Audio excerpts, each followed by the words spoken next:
যদিও আমাদের পৃথিবীতে অনেক বড় বন রয়েছে, কিন্তু বেশিরভাগ মানুষ শুধুমাত্র অ্যামাজন বন সম্পর্কেই জানে এবং এটিকে বিশ্বের বৃহত্তম বলে মনে করে। কিন্তু আপনি জানলে অবাক হবেন, পৃথিবীতে অ্যামাজন জঙ্গলের চেয়েও বড় একটা বন রয়েছে, যেখানে বিভিন্ন প্রজাতির প্রাণীরা বসবাস করে। তো বন্ধুরা, আজকের ভিডিওতে আমি আপনাদের বিশ্বের সবথেকে ভয়ঙ্কর এবং বড় 10টি বন সম্পর্কে জানাবো, যেগুলো অ্যামাজন জঙ্গলের থেকেও বেশি ভয়ঙ্কর। তো সঙ্গে থাকুন ভিডিও শেষ পর্যন্ত। নাম্বার 10-এ আছে তাইগা ফরেস্ট। এই তালিকায় 10 নম্বরে আসে তাইগা ফরেস্ট, যা আয়তনের দিক থেকে বিশ্বের বৃহত্তম বন।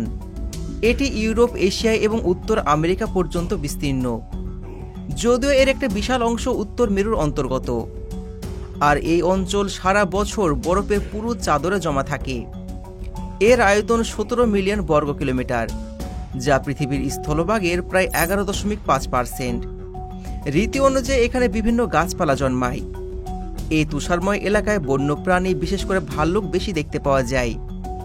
এই বন মানুষের জন্য অত্যন্ত বিপজ্জনক, কারণ এটি দুর্গম এবং প্রচণ্ড ঠান্ডা এলাকা।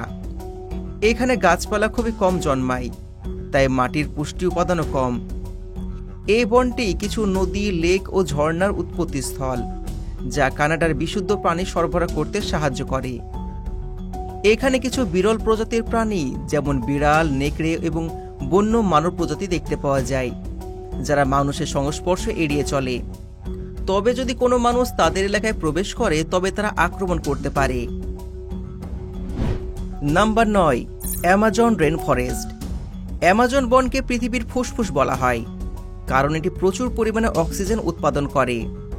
এই বনটি 6.7 মিলিয়ন বর্গ কিলোমিটার এলাকা জুড়ে বিস্তীর্ণ এবং তার সাথে 9টি দেশ জুড়ে বিস্তীর্ণ।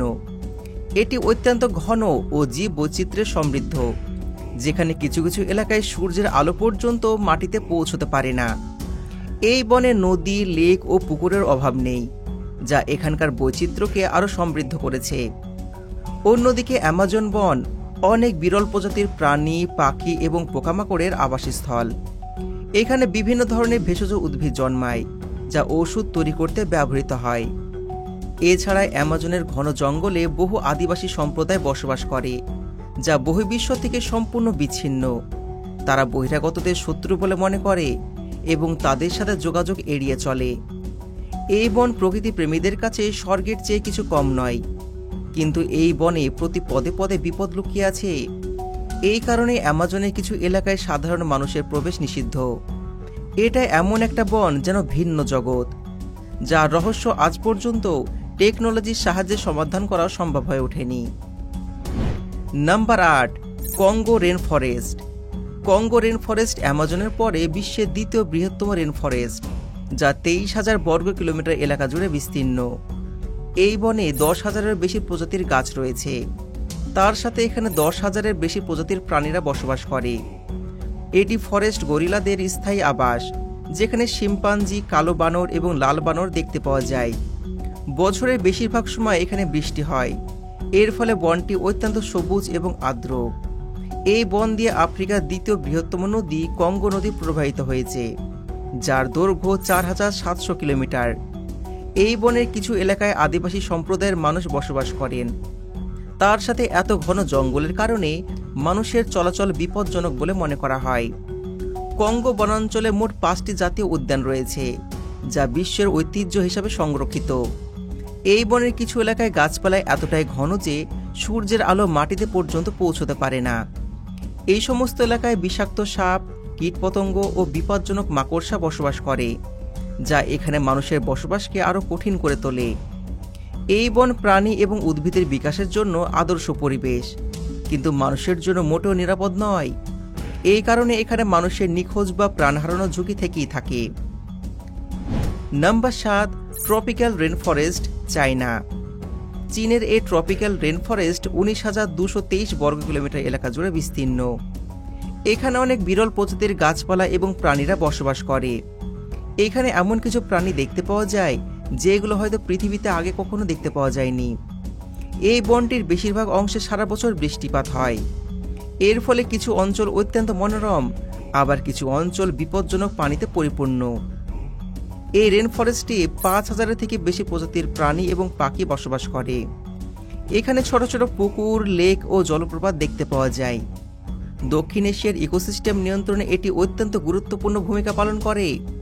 তবে পর্যটনের নামে সাধারণ মানুষকে প্রবেশ করতে দেওয়া হয় না। তবে এর কিছু অংশ গবেষণা এবং স্থায়ী লোকজনের চলাচলের জন্য খুলে দেওয়া হয়েছে। Number 6, Daintree rain forest, Australia. Daintree rain forest অস্ট্রেলিয়ার কুইন্সল্যান্ডে অবস্থিত এবং এটি পৃথিবীর অন্যতম বৃহত্তম এবং সুন্দর রেন ফরেস্ট। এই বন 1,200 বর্গ কিলোমিটার এলাকা জুড়ে বিস্তীর্ণ। এখানে 10,000-এর বেশি প্রজাতির প্রাণী রয়েছে। রয়েছে প্রচুর গাছপালা এবং উদ্ভিদ। এ অঞ্চলে বছরের বেশিরভাগ সময় বৃষ্টি হয়। এর ফলে অনেক এলাকায় কাদা ও জলাভূমি গঠিত হয়। এই জলাভূমিগুলো পর্যটকদের জন্য মারাত্মক বিপজ্জনক হতে পারে। এই কারণে ডেনট্রি রেন ফরেস্ট অত্যন্ত বিপজ্জনক বন হিসাবে বিবেচিত করা হয়। অস্ট্রেলিয়ানরা এই বনের ঘন এলাকায় যাওয়া ঝুঁকি এড়িয়ে চলে, আর বাইরের এলাকার মানুষ তো ভয়ে যেতে চায় না।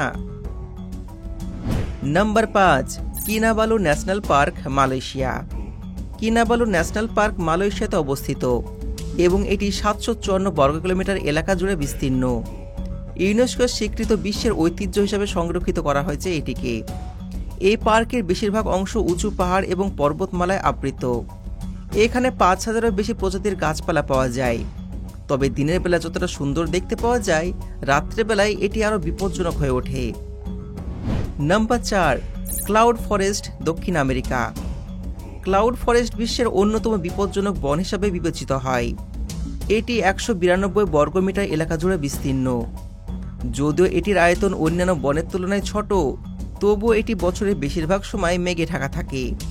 এখানে প্রচুর বৃষ্টিপাত হয়, যার ফলে 1,600-এর বেশি প্রজাতির ব্যাঙ পাওয়া যায়। এখানে রাত্রে ব্যাঙের আওয়াজ প্রতিধ্বনিত হয়, যা বনের সৌন্দর্যকে আরও রহস্যময় করে তোলে। এই বনের বেশিরভাগ অংশতে ছোট বড় নদী এবং লেক রয়েছে। এখানে সবুজ ঘাস এবং বন্য গাছপালা প্রচুর পরিমাণে জন্মায়। তবে কিছু গাছপালা বিষাক্ত ও বিপজ্জনক। নাম্বার 3, হলদিয়া রেন ফরেস্ট। হলদিয়া রেন ফরেস্ট নিউজিল্যান্ড থেকে তাসমানিয়া হয়ে অস্ট্রেলিয়া পর্যন্ত বিস্তীর্ণ। এটি 2,48,000 বর্গ কিলোমিটার এলাকা জুড়ে বিস্তীর্ণ। এখানে বিভিন্ন প্রজাতির গাছপালা এবং উদ্ভিদ পাওয়া যায়, যা প্রাণীদের পাশাপাশি মানুষের জন্য খুবই উপকারী। এ অঞ্চলে কয়েকদিন বা কয়েক সপ্তাহ ধরে বৃষ্টিপাত হয়। এই বনের একটি বড় অংশ আর্দ্রতা ও কুয়াশায় আচ্ছাদিত থাকে। Number 2, Maldivian rain forest. পৃথিবীর শেষ বরফের যুগেও এই বনটি টিকে ছিল। এখানে বিশেষ প্রজাতির গাছপালা পাওয়া যায়, যা আয়তনের দিক থেকে অনেক বড়। এখানে বিভিন্ন প্রজাতির প্রাণীরাও বসবাস করে, যার মধ্যে কিছু বেশ বিপজ্জনক এবং বিষাক্ত। যদিও এই বনে কিছু অংশ পর্যটকদের জন্য উন্মুক্ত, তবে তাদের গাছপালা ও ছোট ছোট পোকামাকড় থেকে দূরত্ব বজায় রাখার পরামর্শ দেওয়া হয়, কারণ এই ছোট্ট প্রাণীগুলো মানুষের জন্য মারাত্মক হতে পারে। Number 1, Congress national forest, America. Congress national forest মার্কিন যুক্তরাষ্ট্রের আলাস্কায় অবস্থিত। এটি 68,790 বর্গ কিলোমিটার এলাকা জুড়ে বিস্তীর্ণ। এটি মার্কিন যুক্তরাষ্ট্রের জাতীয় উদ্যান হিসেবে পরিচিত। এই বনটি আলাস্কার একটি দ্বীপে অবস্থিত, যেখানে পৌঁছানোর জন্য সরকার একটি রাস্তা তৈরি করেছিল। তবে স্থানীয় মানুষ বিশ্বাস করেন যে এই বন মানুষের নাগালের বাইরে থাকা উচিত। এর ফলে পথ আবার বন্ধ করে দেওয়া হয়েছে। তবে এখন মাত্র কিছু সংখ্যক মানুষ নৌকা চড়ে এই বনে প্রবেশ করে, তারপরে পায়ে হেঁটে যাত্রা সম্পন্ন করে। এখানে বিরল প্রজাতির প্রাণী এবং পাখি বসবাস করে। এই প্রজাতির কিছু প্রাণী আমেরিকার অন্য কোনো রাজ্যে দেখতে পাওয়া যায় না। এই বনের গভীরে ঝর্ণা এবং লেক রয়েছে, যেখানে উপজাতীয় মানুষ বসবাস করে। তারা এই জঙ্গলকে দেবতার মতন শ্রদ্ধা করে এবং পর্যটকদের ময়লা ফেলতে দেখলে কঠোর ব্যবস্থা নেয়। বর্তমানে এটি জাতীয় উদ্যানে রূপান্তরিত হয়েছে। স্থানীয় মানুষজন এখানে কাজ করে এবং অনেকে এই নদীতে মাছ ধরতে আসে। এবার আমি আপনাদের বোনাস একটা পয়েন্ট দেব, ওটা হলো সুন্দরবন, পৃথিবীর অন্যতম বৃহত্তম ম্যানগ্রোভ অরণ্য। সুন্দরবন বাংলাদেশ এবং ভারতের সীমান্তের একটি বন, যা গঙ্গা, ব্রহ্মপুত্র ও মেঘনা নদীর বদ্বীপে অবস্থিত। এই কারণে এই বনে ম্যানগ্রোভ গাছ প্রচুর পরিমাণে দেখতে পাওয়া যায়। ম্যানগ্রোভ গাছগুলো নদীর পানির উচ্চতা বৃদ্ধির সময় বন্যার হাত থেকে বনকে রক্ষা করে, যা সুন্দরবন সংরক্ষণে গুরুত্বপূর্ণ ভূমিকা পালন করে। সুন্দরবন 10,200 বর্গ কিলোমিটার এলাকা জুড়ে বিস্তীর্ণ, যার মধ্যে 6,000 বর্গ কিলোমিটার বাংলাদেশের এবং 4,200 বর্গ কিলোমিটার ভারতের অংশ। এই বনাঞ্চলে বিভিন্ন প্রজাতির প্রাণী পাওয়া যায়। এখন পর্যন্ত গণনা অনুযায়ী এই বনে রয়েছে 290 প্রজাতির পাখি, 120 প্রজাতির মাছ এবং বিভিন্ন স্তন্যপায়ী প্রাণী এবং সরীসৃপ। সুন্দরবনে বিরল প্রজাতির উদ্ভিদ এবং গাছপালা রয়েছে, যা ওষুধ তৈরি করতে ব্যবহৃত হয়। এটি রয়্যাল বেঙ্গল টাইগারের অন্যতম প্রধান আবাসস্থল। এই কারণে দূর দূরান্ত থেকে মানুষ সুন্দরবনে বেঙ্গল টাইগার দেখতে আসেন। এই বনে পাখির কিচিরমিচির ও বিভিন্ন প্রাণীর শব্দ শোনা যায়। বোটিং করার সময় ঘন জঙ্গল এবং ম্যানগ্রোভের মধ্যে দিয়ে যেতে হয়, যা এক অনন্য দুঃসাহসিক অভিজ্ঞতা। তবে অন্যদিকে সুন্দরবন বিপজ্জনক বটে। এখানে প্রতিনিয়ত মানুষের মৃত্যুর ঘটনা ঘটেই চলে, কারণ কখনো কখনো বাঘ মানুষকে আক্রমণ করে। 2000 থেকে 2010 সালের মধ্যে সুন্দরবনে 40 জন মানুষের মৃত্যু হয়েছিল, যা প্রমাণ করে এই বন কতটা ভয়ঙ্কর হতে পারে। তো বন্ধুরা, আশা করি আজকের ভিডিও আপনাদের ভালো লেগেছে। যদি আজকের ভিডিও ভালো লেগে থাকে ভিডিওতে লাইক করুন, চ্যানেলকে সাবস্ক্রাইব করুন। দেখা হচ্ছে পরবর্তী ভিডিওতে। ধন্যবাদ।